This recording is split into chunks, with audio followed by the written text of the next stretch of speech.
In the deep freeze of a new February, we gather to see each other in, to help each other out, to dig deep within so that the love that wants to find us and recreate us, move among us, heal us, and guide us can do so, can find among us open hearts and willing spirits as a people, a community today called to worship.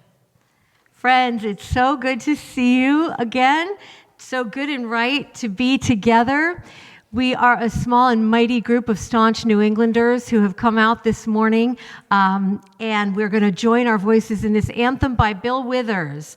It's well known to most of us. We've sung it along to the radio. We've sung it in the shower. We've sung along to the recording, and now we're going to sing it to call in a spirit of covenant and solidarity. Lean on me.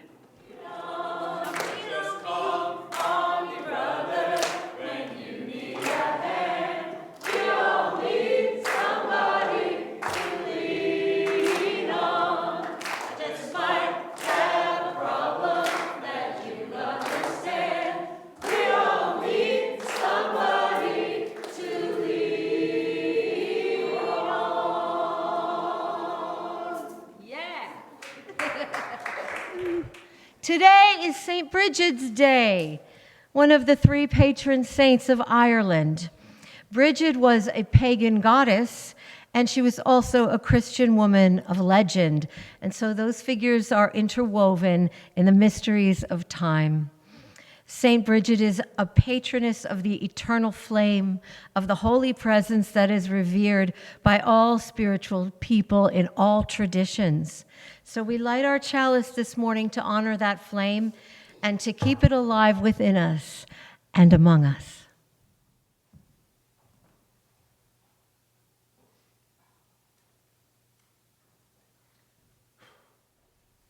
We need one another. When I am unfocused and raging, your laughter in the next room is an invitation to break my mood and join you. When I am frozen and bored, disheartened, bed-rotting, your enthusiasm is contagious. I find something to care about through you.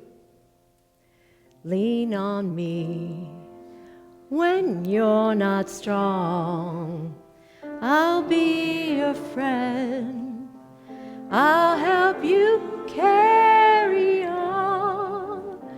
For it won't be long till I'm gonna need somebody to lean on.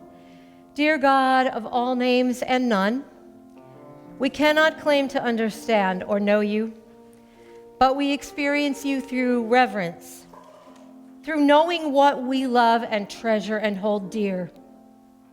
We come into your presence in those moments when we care deeply and would give our lives for something worthy. In the scriptures of many traditions, in the lived encounters reported by humans across time and geography, you have promised to be our strength, our guard, our guide, and our rock. We call you love, and we lean on you. Lean on me when you're not strong. I'll be your friend. I'll help you carry on. For it won't be long till I'm gonna need somebody to lean on.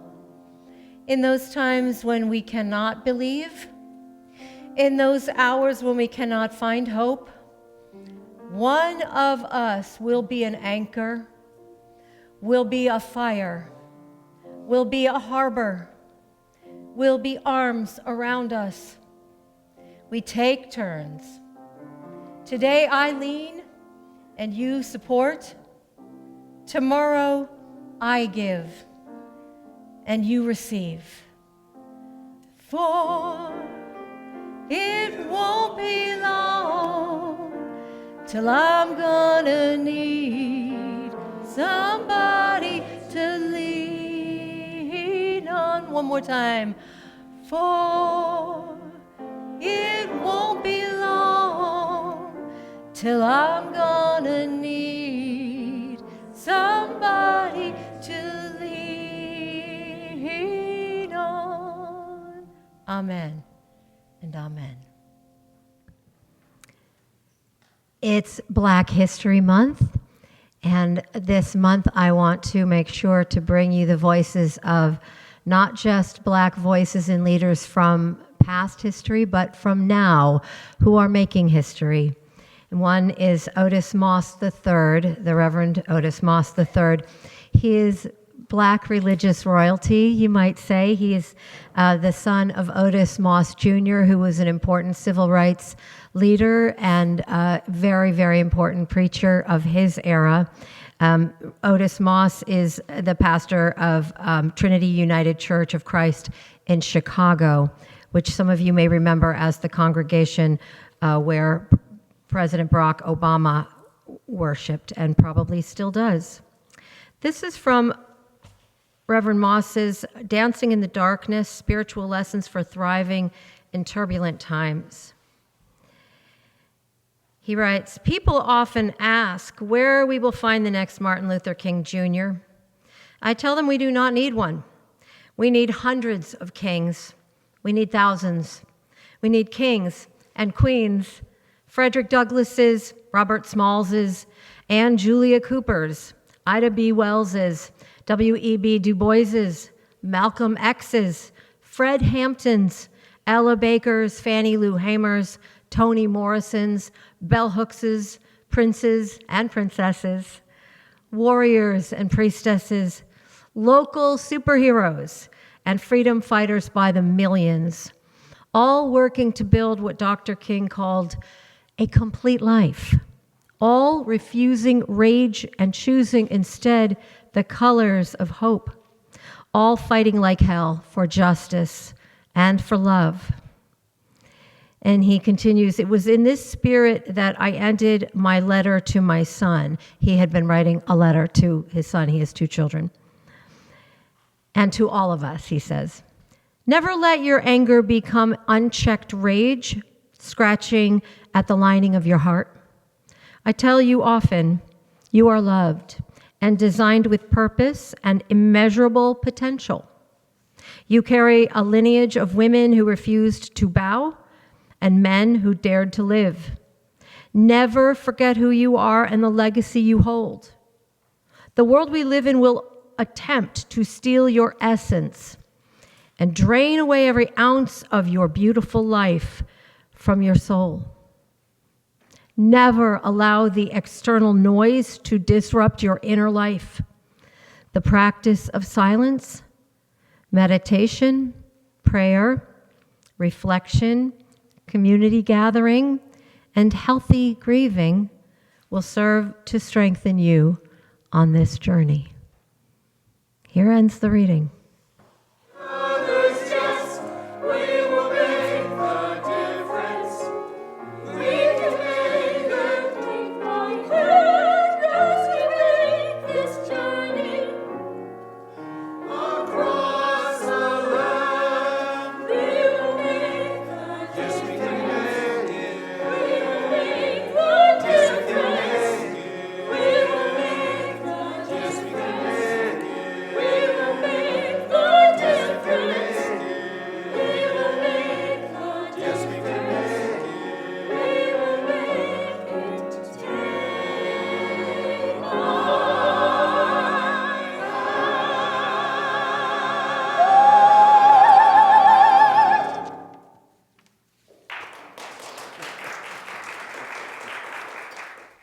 Been a while. Anything happened while I was gone? Any news? I have been out and about, and I am very glad to be back with you for a time, a long winter check-in with you, with our board leaders, with Reverend Chris and the staff. I've gone many interesting places of late. Greece, France, New York. In all of those places, I've talked to a wide variety of people who are interested to know that I am an American. And if we get further into discussion, to learn that I am a member of the clergy. Here is what I've heard a lot. We are sorry to see what is happening in your country.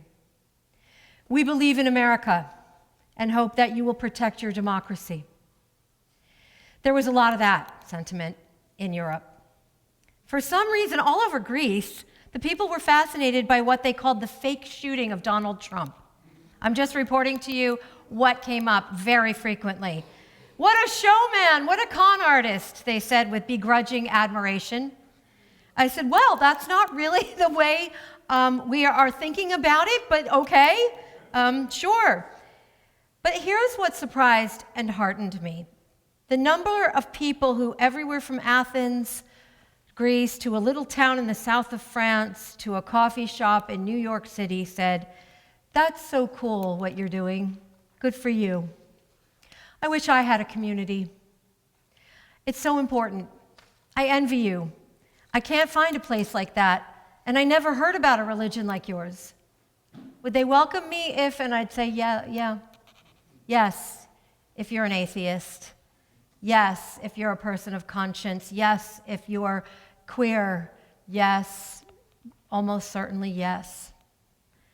While I was getting my car repaired back here at the Paradise Citgo down the road a few weeks ago, I struck up a conversation with a woman who was also getting her car repaired. You know how that goes. And we chatted for a little while and discovered that we are, in fact, partners in faith, as she's an active member of St. Stephen's Church, where many of our members work in the food pantry and on the Kids and Community Leadership. Kids and Community KIC is a free summer camp for the children of Lynn. She's on the board, Suzanne, so she was talking about you with great admiration, and it was just wonderful. And she said to me, with real seriousness, you're saving lives over there. And I said, well, I think we all are. I hope we all are. And she said, well, no, I mean, you all, the Unitarians, I respect your ministry so much. And I understood that she was specifically referring to our explicit and public support and inclusion of LGBTQ people, and especially our response to the persecution of transgender people under the current regime. So I thanked her for that. It was a good reminder, and I felt honored to be thought of in this way, and I wanted to share that honor with you. We have a sacred calling to live into, and we have to make sure that we stay strong as possible so that we don't lose sight of that big picture. Our minds are very much in Minnesota right now. And I have been on calls with Faith in Action, which is a national organization of thousands of groups all over the country. More locally with ECHO, our Essex County Community Organization, and other resistance partners from around the state of Massachusetts. Boy, I ran out of breath there. Much of the advisement and sharing coming out of Minnesota is what we have already been doing here, been training for, and been organizing. And it will need to increase as we prepare for and anticipate a ratcheting up of federal presence terrorizing our communities. Mutual aid networks bringing light and attention to Burlington, which is where the ICE headquarters are, sharing information, connecting with neighbors, making group chats, getting whistles and megaphones, knowing our rights, even when they are violated, making sure we keep taking counsel with our legal professionals. You may have seen some people try to claim that the thousands and thousands of boxes of food that Minnesota volunteers are getting out to folks in their communities who are afraid of leaving their home right now. You may have heard the accusation, this is paid for by George Soros. And my friend Susan, who is an active Unitarian Universalist in the DC area, said, are you kidding? This is what my church does all the time. We know how to do this. We already do it. I lived in Minneapolis and St. Paul for a few years in the very early 90s. I have two quick stories about living there. And one is when I was in Rainbow Foods, one of their big grocery stores, and a woman cut in line in front of me, and I said to her, "Hey, I was here first." And she turned around like I had insulted her grandmother. And she said, "Oh my gosh, you don't have to be so mean about it." And I was like, "That was mean? You should go back where I come from, if you want to hear mean." Like that was so mild, I thought. So that was the emotional culture that I remember in Minnesota, which seems to have evolved, thank God. People are shouting. They are expressing themselves. They are fighting back. They are blowing whistles. They are out there moving garbage cans to block Customs and Border Protection agents who are trying to kidnap their neighbors. Niceness will not save us. And you may have heard that expression, Minnesota nice. Polite society only has certain limits. They are experienced, the Minnesotans, in what works. And shows of power are not polite. You might review my 2021 May sermon called The Limits of Civility, if it interests you. My second story is from my second Halloween in Minnesota, in St. Paul. We had a blizzard.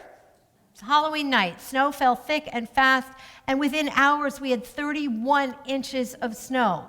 So 10 more inches than what we got here the other day, all right?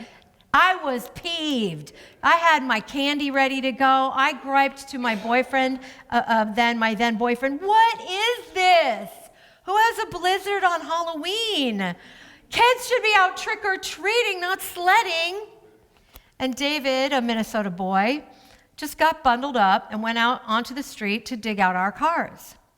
He seemed to take forever, and so I got bundled up and went out of the apartment building to check on him, and I saw all up and down the street, with the snow still falling, it looked like a block party. Everyone was out, and people were hollering back and forth to each other in friendly tones over the sounds of the chunk of ice, and the shoveling and the ice snow blowers. No one went out to dig out their car. They went out to dig out all the cars together, one after the next, coordinating the piles for maximum parking space and sidewalk and curb clearance. I'd never seen anything like this before. I wasn't sure that David had even started with our cars, but had possibly gone directly out to shovel other people before getting to ours. That made a big impression on me. I'm not surprised that the Twin Cities have been showing such courage, strength, and solidarity while being under violent occupation. My prayers and sorrow and rage and condolences are with them. A couple weeks ago in New York City, I attended an experimental show, part of the Under the Radar Festival of Experimental Arts and Theater. The show was called Try, Step, Trip, written by Dalak Brathwaite, a young black man whose story it was. It's a story about how he attended court-ordered rehab rather than go to jail for possession of a small amount of psychedelic mushrooms. He tells his story with an ensemble through hip-hop, dance, and music, working out his anger, his lament about how America criminalizes drug use for minorities, his awareness of his own over-reliance on drugs, and he features the stories also of other young people who are in the rehab group with him and working out a lot of the same issues. And in doing that, he invites the audience to consider similar struggles within ourselves, which is what all good art does. Who are we? How easily can that be threatened by the state or taken away? What labels do we give ourselves, or are we given? And do they respect our inherent dignity, our ability to change, grow, and evolve? And at the very beginning of the show, Dalak Brathwaite comes to the front to talk to the audience, and it's part of the script, but he says, "I am not I wrote to him to ask him to clarify what the exact line was. He hasn't written back. He's still running his show. But the line is something like this. I'm not asking you to believe. I am not asking you to hope. I'm asking you to try. It's such a good request. It's so fair and it's so wise, because who knows what to believe? We have no certainties. Many of our long-held assumptions have been destroyed or shaken, but you cannot make a home in the rubble of an idea or a dream or a fantasy. As for hope, it comes and goes, doesn't it? It's an unreliable companion, and we cannot make a stable interior or external life around hope either. Hope is helpful, but it will not motivate anyone out of bed on a rough day. What will is trying. Try. Get out there on the street with the people shoveling out the cars. One shovelful at a time. One box of food for the frightened neighbor. One visit to look at Lauren's resources and Sheila and talk to those of us who have been doing this work. Ask us, how to do it. We're happy to share that. We're figuring it out together.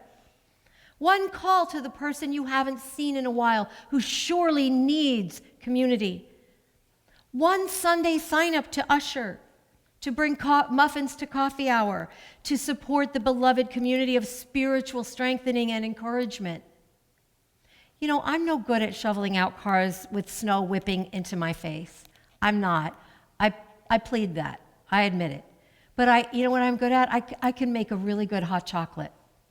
I'm good at that. And that's what I did back then on Halloween, and that's what I've been doing here. And that's what we do in here. We shovel the snow, yes, we do. But we, as a congregation, as a church, we are a warming up spot where people gather and stomp the cold off their boots and talk about what it's like out there in the storm. And we gather strength and camaraderie to get through the next storm. And it's hard going, and we try. It is not ultimately about what we believe. And it is okay to have days where we cannot find hope. But we try. And we share a cup of hot cocoa. And it is good. And it is right. Amen. These are remarks by the late Congressman John Lewis made atop the Edmund Pettus Bridge in Selma, Alabama on March 1st, 2020. You saw these men putting on their gas masks. He was there, and he's reporting this from his memory. You saw these men putting on their gas masks, and behind the state troopers are a group of men, part of the sheriff's posse, on horses. They came toward us, beating us with nightsticks, trampling us with horses, and releasing their tear gas. I was hit in the head by a state trooper with a nightstick. My legs went out from under me. I don't know how I made it back across the bridge, but apparently a group just literally took me back. So we know who we need to be. Get in good trouble, said John Lewis, necessary trouble, and help redeem the soul of America. Beloved triers, go forth in peace, go forth in strength. May the love that seeks to make its place in our world make its home in you today and evermore. Let the people say, Amen and Amen.